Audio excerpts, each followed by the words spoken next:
Hi, this is Madeline for Spiritual Rebirth Tarot. Welcome to my discussion today on the third eye chakra, and that is right between the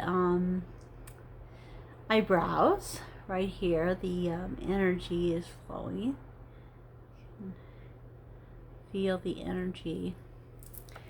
So, it's called the Ajna. I was like, that's one of the few words I think I can pronounce. Ajna.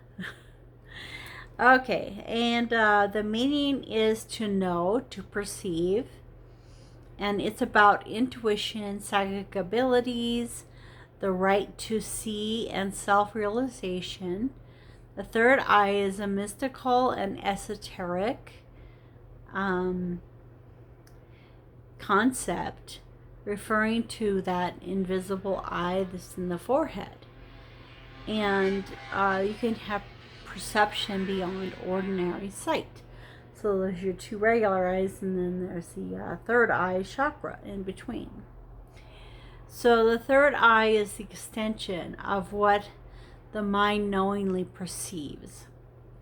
A third eye chakra, the Ajna, is the sixth chakra that we were talking about, that we'll be working on cleansing and unblocking and thinking about, meditating on in the next few days.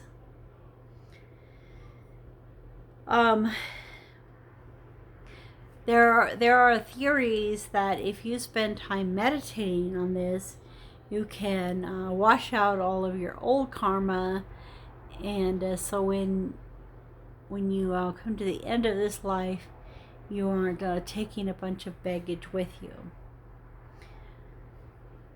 So the gland is the pineal gland, or the pituitary gland. It's kind of in the center of your brain. And the color is indigo. So if you have an unbalanced third eye chakra, you're going to be feeling out of it, out of touch with reality. Confusion is what is real and what appears to be real. Hiding in intellectual analysis of things. Psychic disturbances. And you could be fearful of visions that you may have. So if you are psychic and you tend towards psychic things, and your third eye is blocked or it's not properly cleansed, you can have more fears or distortions related to that.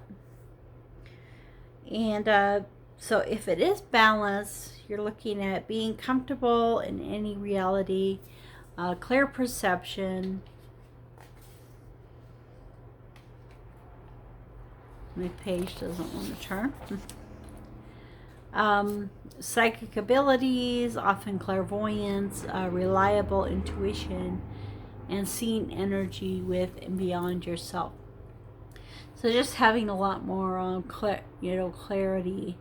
So also when they talk about clairvoyance, it has to do with seeing things. So you're able to psychically see.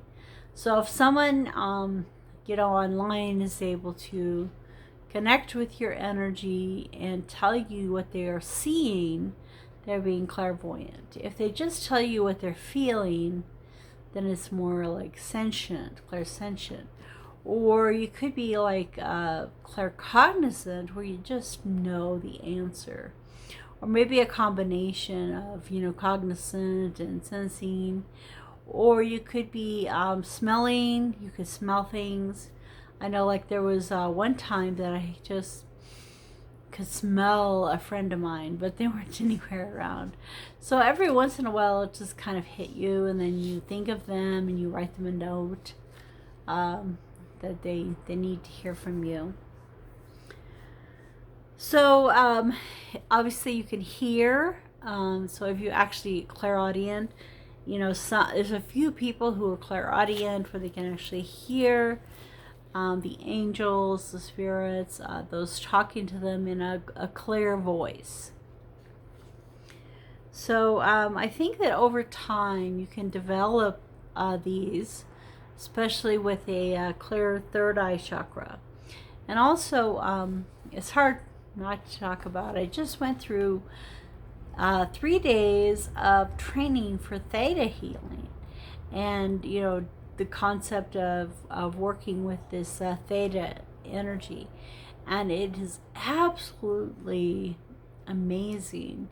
And the growth and the openness that it gives you, and then also the ability to change and cleanse viewpoints and beliefs from the past, the present, the future, past lives, and all kinds of karmic things that you're dealing with.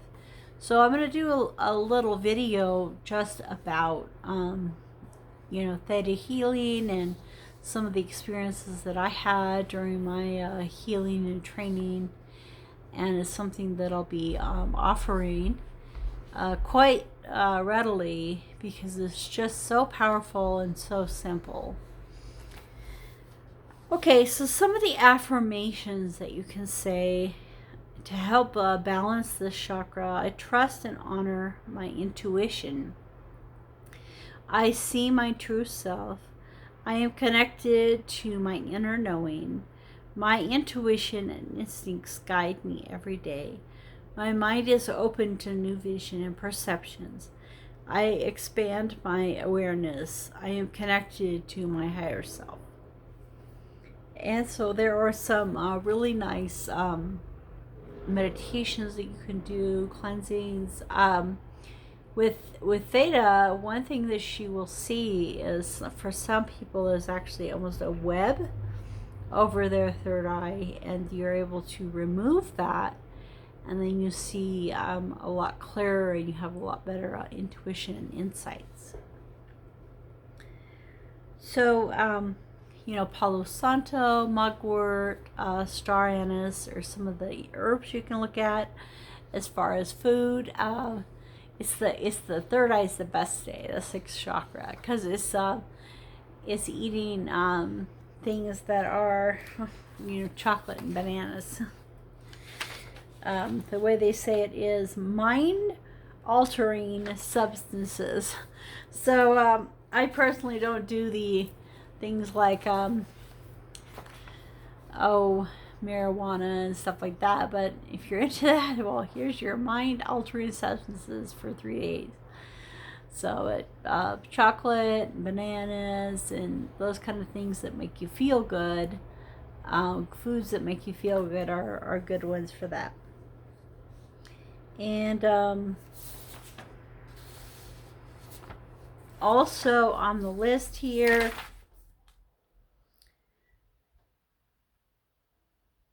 the indigo. Indigo. So wear indigo. You can't really eat indigo food very much, I guess, like eggplant with the skin on. Mugwort, star anise. So silver for the metal. So you can wear silver, and that's pretty easy to do. And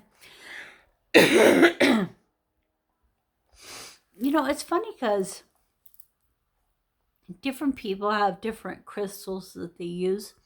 You can always use a clear quartz crystal for anything. Excuse me, because it's universal. Some people say that amethyst is for third eye, and some people say amethyst is for crown. So maybe it's for both. And you can do the yoga, the ones that are mentioned here, different yoga poses that will be emphasizing the energy in the third eye. And then any kind of meditation that has to do with third eye, indigo, meditation with the music for the third eye chakra playing, those kind of things. And color meditation. And then just spending time thinking about vision, visualization, and those kind of things. And over time, things will develop for you because you start to believe yourself. So don't doubt things that you see or hear. Just kind of see if they resonate and if they show through into what's going on. So take a look at the questions as well in the things that I posted. Like I said before, I'll do another talk about theta healing. But if you take a look yourself, see what it's like, see if it's something you're interested in, that is something that I'm going to be offering to people, is some theta healing work. And it really can help you both in your body, mind, and spirit and soul. It's definitely a spiritual healing, nothing to do with like physical, mental, or those kind of things. So it's not a medical art of any kind. It's a spiritual meditation. Okay, so great to see you guys. Look forward to the next 3 days with lots of openings of our intuition. And take care.